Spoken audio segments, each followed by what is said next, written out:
Sir, D K Shivakumar ಅವರ ಬಗ್ಗೆ ಮಾತನಾಡ್ತಾ ಇದ್ವಿ. ಒಂದು ಬಣ ಈಗ ಏನಕ್ಕೋಸ್ಕರ ಕಾಯ್ತಾ ಇದೆ ಅನ್ನೋದ್ರ ಬಗ್ಗೆ ಚರ್ಚೆ ಮಾಡ್ತಾ ಇದ್ವಿ. ಎಲ್ಲೋ ಒಂದ್ ಕಡೆ ಡಿ ಕೆ ಶಿವಕುಮಾರ್ ಅವರಿಗೆ ಕಾಂಗ್ರೆಸ್ ಬಹುಮತದಿಂದ ಆಯ್ಕೆ ಆಗಿದ್ದೆ ಒಂದು ದೊಡ್ಡ ಮುಳುವಾಗೋಯ್ತಾ ಅಂತ. ಈ ಆಪ್ಷನ್ಸ್ ಏನು ಅಂತ ಹೇಳ್ಬೋದು ನಾವೀಗತ್ತು.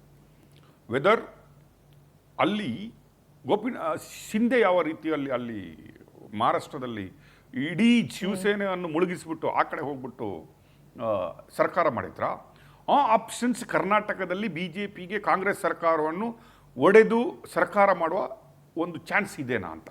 What is the options for D K Shivakumar ಅನ್ನೋದು ನಾವು ನೋಡ್ಕೊಬೇಕು. ಈಗ ಅಶೋಕ್ ಅವರು ಮಾತಾಡ್ತಾ ಇದ್ರು 2 ಬಸ್ಸು ಅಂತ ಹೇಳಿದ್ರು. ಒಂದು ಆ ಬಸ್ಸು, ಒಂದು ಈ ಬಸ್ಸು, ಒಂದು ರೆಡ್ ಬಸ್ಸು ಅಂತ ಹೇಳ್ತಾರೆ. ಅದರ ರೆಡ್ ಬಸ್ಸು ಅಶೋಕ್ ಅವ್ರು ರೆಡಿ ಮಾಡಿಟ್ಟಿದ್ದಾರ ಗೊತ್ತಿಲ್ಲ. ಡಿ ಕೆ ಅವರೇ ಹತ್ಕೊಳ್ಳಿ ನಾವು ರೆಡಿ ಇದ್ದೀವಿ ಅಂತ. ನೀವು ನೋಡಿರ್ಬೋದು ಕುಮಾರಸ್ವಾಮಿಯನ್ನು ಜಮೀರ್ ಸ್ವತಃ ತನ್ನ ಬಸ್ಸಲ್ಲಿ ಡ್ರೈವ್ ಮಾಡಿಕೊಂಡು ರಾಜ್ಯಸಭೆಗೆ ಕರ್ಕೊಂಡೋಗಿದ್ದು ನಾವು ನೋಡಿದ್ವಿ. ಹಾಗೆ ಅಶೋಕ್ ಅವರಿಗೆ ರೆಡ್ ಬಸ್ ಏನೋ ಡ್ರೈವ್ ಮಾಡಲಿಕ್ಕೆ ರೆಡಿ ಆದ ರೀತಿಯಲ್ಲಿ ಮಾತಾಡಿದ್ದಾರೆ. ನಂಬರ್ 1.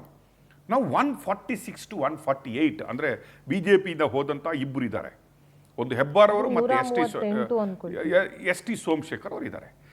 ಈಗ ನಾನು ಹೇಳ್ತಿರುವ ನಂಬರ್ ಅಂದರೆ, ಈಗ ಡಿ ಕೆ ಅವರು ಏನಾದರೂ ಕಾಂಗ್ರೆಸ್ಸನ್ನು ಇಬ್ಬಾಗ ಮಾಡಿ ನಾನು ಸರ್ಕಾರ ಮಾಡ್ತೀನಿ ಅಂತ ಹೇಳಿದ್ರೆ 50+ ನಂಬರ್ಸ್ ಡಿ ಕೆ ಅವರಿಗೆ MLAಗಳು ಬೇಕಾಗ್ತವೆ, ಸಪೋರ್ಟಿವ್ ಬೇಕಾಗತ್ತೆ.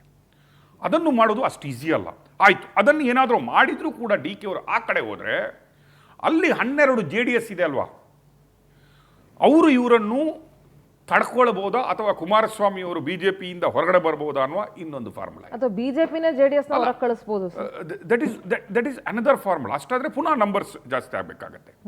ಈಗ ಎಲ್ಲೋ ಡಿ ಕೆ ಶಿವಕುಮಾರ್ ಅವರು ತಾನು KPCC ಅಧ್ಯಕ್ಷನಾದಾಗ 146 ಬರಬೇಕು, 156 ಬರಬೇಕು, 136 ಬರಬೇಕು ಅಂತ ಓಡಾಡ್ತಾ ಇದ್ರಲ್ಲ, ಅದೇ ಇವತ್ತು ಡಿ ಕೆ ಶಿವಕುಮಾರ್ ಅವರಿಗೆ ಮುಳುವಾಗ್ತಾ ಇದೆ ಅನ್ನೋದು ಒಂದು ರೀತಿಯಲ್ಲಿ. ಯಾಕಂದರೆ 136 ಸಪೋಸ್ ಒಂದು 114, 120 ಒಳಗಡೆ ಇದ್ದರೆ ಈಗ ಡಿ ಕೆ ಶಿವಕುಮಾರ್ಗಿರುವ ಬೆಂಬಲ ಇದೆ ಅಲ್ವಾ, ಒಂದು 20 ಜನ 25 ಜನ ಡಿ ಕೆ ಶಿವಕುಮಾರ್ ನಾವು ಕೌಂಟ್ ಮಾಡಿದರೆ ಡಿ ಕೆ ಶಿವಕುಮಾರ್ ಪರಮಾಪ್ತರು ಅವರು ಡಿ ಕೆ ಶಿವಕುಮಾರ್ಗೆ ಹೋಗಬಹುದು ಅನ್ನೋ ಏನು ಸರ್ವೆ ಇದೆ ಅಲ್ವಾ, ಒಂದು 20 to 25 ಮೆಂಬರ್ಸ್ MLAಗಳು ಡಿ ಕೆ ಶಿವಕುಮಾರ್ ಅವರೊಟ್ಟಿಗೆ ಇದ್ದಾರೆ. ಅಂದರೆ ಈಗ ಕೈ ಎತ್ತಿದವರಲ್ಲಿ ನೀವು ನೋಡಿದರೆ ಲಾಸ್ಟ್ ಸಿದ್ದರಾಮಯ್ಯ ಬೇಕಾ ಅಥವಾ ಡಿ ಕೆ ಶಿವಕುಮಾರ್ ಬೇಕಂತ ಕೈ ಎತ್ತಿದಾಗಲೂ ಕೂಡ ಸಿದ್ದರಾಮಯ್ಯನವರು ಮತ್ತು ಬೇರೆಯವರು ಹೇಳ್ದಂಗೆ ಅವರಿಗೊಂದು 25 ಜನ ಎತ್ತಿದ್ರು, ನನಗೆ ಉಳಿದವರೆಲ್ಲ 120-120 ಜನ ನನ್ನ ಕೈಗೆ ಜೈ ಅಂದರು ಅಂತ ಹೇಳ್ದಂಗೆ ಅಷ್ಟಿದ್ದಿದ್ರು ಸಾಕಿತ್ತು ಡಿ ಕೆ ಶಿವಕುಮಾರ್ ಅವರಿಗೆ. ಈ ಸರಳ ಬಹುಮತದಲ್ಲಿ ಏನಾದರೂ ಸರ್ಕಾರ ಬಂದಿದ್ದರೆ ಕಾಂಗ್ರೆಸ್ ಹೈಕಮಾಂಡಿಗೂ ಕಷ್ಟ ಆಗ್ತಾ ಇತ್ತು, ಸಿದ್ದರಾಮಯ್ಯನವರಿಗೂ ಕಷ್ಟ ಆಗ್ತಾ ಇತ್ತು ಯಾವ ರೀತಿಯಲ್ಲಿ ಇದನ್ನು ಮ್ಯಾನೇಜ್ ಮಾಡಬೇಕು ಅಂತ. ಇನ್ನೊಂದು ರೀತಿಯಲ್ಲಿ ಯಾವುದೋ ಪಾರ್ಟಿಯನ್ನು ಒಡೆದುಬಿಟ್ಟು ಹೋಗ್ಬಿಡಬೇಕು, ಹೌದು ನನಗೆ ಮಾಡಿಲ್ಲ ಅಂದರೆ ಐ ವಿಲ್ ಗೋ ಔಟ್ ಅಂತ ಹೇಳುವ ಸ್ಥಿತಿಯಲ್ಲಿ ಡಿ ಕೆ ಶಿವಕುಮಾರ್ ಅವರು ಇರ್ತಾಯಿದ್ರು. ಬಟ್ ಟುಡೇ ಡಿ ಕೆ ಶಿವಕುಮಾರ್ ಅವರ ಅತಿಯಾದ ಯಾತ್ರೆಗಳು, ಅತಿಯಾದ ಕಾರ್ಯಕ್ರಮಗಳು ಅಥವಾ ಸಿದ್ದರಾಮಯ್ಯನವರ ವರ್ಚಸ್ಸಿಂದ 136ಇಂದ 138 ಇವತ್ತು ಆಗಿಬಿಟ್ಟಿದ್ರೆ ಅದು ಇವತ್ತು ಡಿ ಕೆ ಶಿವಕುಮಾರ್ಗೆ ಒಂದು ರೀತಿಯ ಟೆನ್ಷನ್ ಕ್ರಿಯೇಟ್ ಆಗಿದೆ. 20, 25, 30 ಕರ್ಕೊಂಡೋದ್ರೆ ಏನು ಆಗಲ್ಲ, ಗವರ್ಮೆಂಟ್ ಬೀಳಲ್ಲ. ಬಟ್ 50 ಕರ್ಕೊಂಡು ಹೋಗೋದು, 50 ಅರೇಂಜ್ ಮಾಡೋದು ಡಿ ಕೆ ಶಿವಕುಮಾರ್ ಅವರಿಗೆ ಅಷ್ಟು ಈಸಿ ಅಲ್ಲ.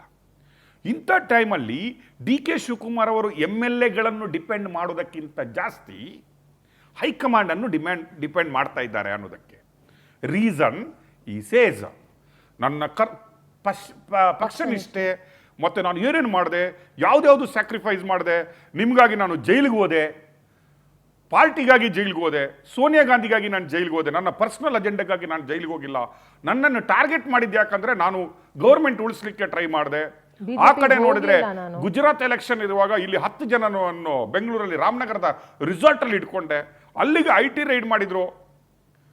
ನಾನು ಅಲ್ಲಿ ಕೂಡ ನಿಮಗೆ ಕೊಟ್ಟ ದುಡ್ಡು ಏನು ಕೊಟ್ಟಿದ್ದೆಲ್ಲ ಆ ಪೇಪರನ್ನು ತೆಗೆದು ಅಗ್ದುಬಿಟ್ಟು ನುಂಗ್ಬಿಟ್ಟೆ.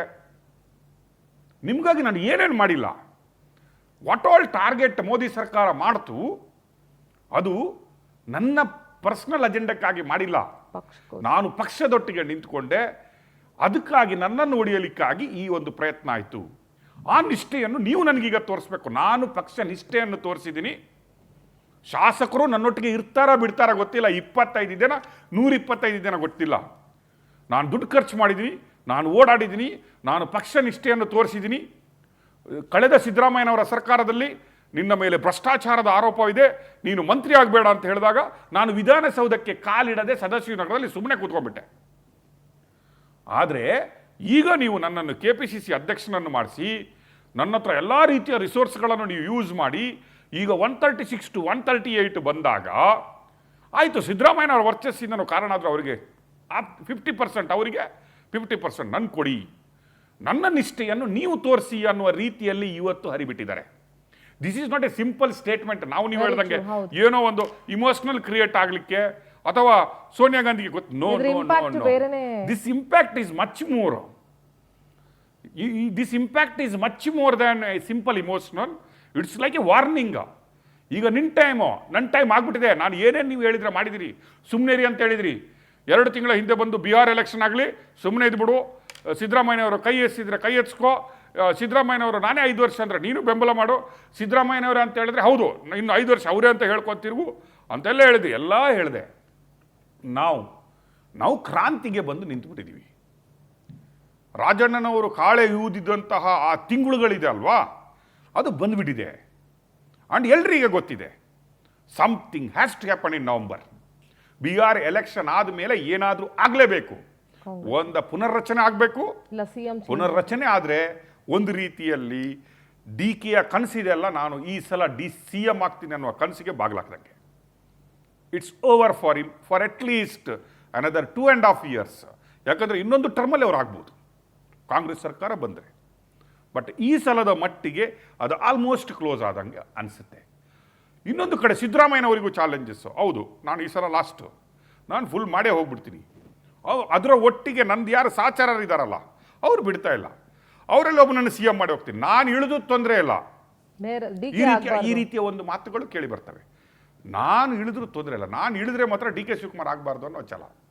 ಎಲ್ಲೋ ಮೂಢ ಹಗರಣವನ್ನು DK ಶಿವಕುಮಾರ್ ಅವರೇ ತಂದು ಹಾಕಿದ್ರು ಅಂತ ಹೇಳುವಂಥ ಮಾತುಗಳು ತಿಳ್ಕೊಟ್ಟು, ಅದು DK ಶಿವಕುಮಾರೇ ಮಾಡಿಸಿದ್ದು ಅಂತ ಸಿದ್ದರಾಮಯ್ಯನವರಿಗೆ ಕಿವಿ ಊದಿದ್ದಾರೆ ಅನ್ನೋ ಮಾತಿದೆ. ಅದರ ಮಧ್ಯೆ ಇದು ಇಬ್ಬರ ಜಗಳದಲ್ಲಿ ಏನಾದರೂ ಮೂರನೇವರಿಗೆ ಲಾಭ ಹಾಕಬೇಕಾದ್ರೆ ಸತೀಶ್ ಜಾರಕಿಹೊಳಿ ಅವರು ಇದ್ದಾರೆ, ಈ ಕಡೆ ಪರಮೇಶ್ವರ್ ಅವರು ಇದ್ದಾರೆ, ಆ ಕಡೆ ಪ್ರಿಯಾಂಕಾ ಖರ್ಗೆ ಅವರು ನಾನು ಇಲ್ಲಂದ್ರೆ ನನ್ನ ಅಪ್ಪ ಆದರೂ ಒಂದು ಹಾಕ್ಬಿಡುವ ಅಂತ ಇದ್ದಾರೆ. ಅದು ನಂತರ ಲಿಂಗಾಯತರ ಕೋಟದಲ್ಲಿ ಹೋದ್ರೆ MB ಪಾಟೀಲ್ ಅವರು ಇದ್ದಾರೆ. ಆಕಾಂಕ್ಷಿಗಳು ಇದ್ದಾರೆ. ನಾವು ಏನು ಮಾಡಿಲ್ಲ, ಆದರೆ ಈ ದಿಗ್ಗಜರ ಜಗಳದ ಮಧ್ಯೆ ಬರುವ ಧೈರ್ಯ ಯಾರಿಗೂ ಇಲ್ಲ. ಇವರಿಬ್ರು ಸಾಲ್ವ್ ಮಾಡ್ಕೊಳ್ಳಿ ಫಸ್ಟ್. ಇವರಿಬ್ಬರಲ್ಲಿ ಸಾಲ್ವ್ ಆಗಬೇಕಾದ್ರೆ ಮೂರನೇ ಆಪ್ಷನ್ ಬಂದರೆ ನಾವು ಆಗ್ಬಿಡ್ತೀವಿ. ದಟ್ ಈಸ್ ವಾಟ್ ನಾವು ಅದಕ್ಕಾಗಿ ಹೇಳ್ತಾ ಇರೋದು. DK ಈ ಮಾತಿದೆ ಅಲ್ಲ, ಇದು 2 ಹಕ್ಕಿಗಳನ್ನು ಒಡೆದು ಇರ್ಬೋದು, ಇನ್ನೊಂದು ಕಲ್ಲು ಇಟ್ಕೊಂಡಿರ್ಬೋದು, ತಲೆ ಹೊಡಿತೀನಿಲ್ಲ ಅಂದರೆ ಅಂತ ಹೇಳುವಂಥ ಕಲ್ಲು DK ಹತ್ರ ಇರ್ಬೋದು.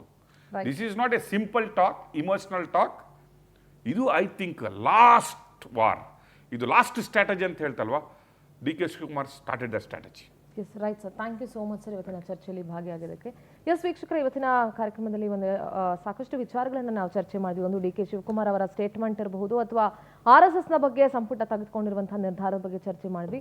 ನೋಡೋಣ ನವೆಂಬರ್ ಕ್ರಾಂತಿ ಎಲ್ಲಿ ಮಟ್ಟಿಗೆ ಆಗುತ್ತೆ, ಎಷ್ಟು ಮಟ್ಟಿಗೆ ಆಗುತ್ತೆ ಅನ್ನೋದನ್ನ ಕಾದು ನೋಡೋಣ. ಅಲ್ಲಿ